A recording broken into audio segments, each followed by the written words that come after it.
সাত সকালে ঘটে গেল এক মর্মান্তিক ঘটনা।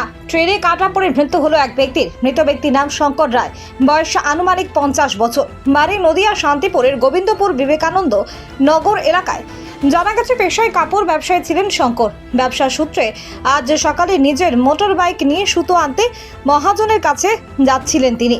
ছোট একটি গলি দিয়ে যাওয়ার সময় হয়তো ট্রেনের আওয়াজ তিনি সেভাবে খেয়াল করেননি। গোবিন্দপুর কালীবাড়ি এলাকার কাছে রেল লাইন পারাপার করার সময় আচমকা একটি লোকাল ট্রেনের ধাক্কায় ট্রেনের তলায় পড়ে যান শঙ্কর। নিচে আটকে পড়ার কারণে প্রায় 30 ফুট দূরে টানা হেঁচড়া হয়ে চলে যান তিনি। এমন ভয়াবহ ঘটনায় একেবারে ঘটনাস্থলে মর্মান্তিক মৃত্যু হয় তার। শান্তিপুর থানা এবং রেল পুলিশ ঘটনাস্থলে পৌঁছে মৃতদেহটি উদ্ধার করে ময়না তদন্তের জন্য হাসপাতালে পাঠায়। কি শুনলেন, কি দেখলেন, জানলেন কি? মর্মান্তিক দুর্ঘটনা আমাদের বিবেকানন্দনগর মধ্যপাড়ায় বাড়ি শঙ্কর রায়।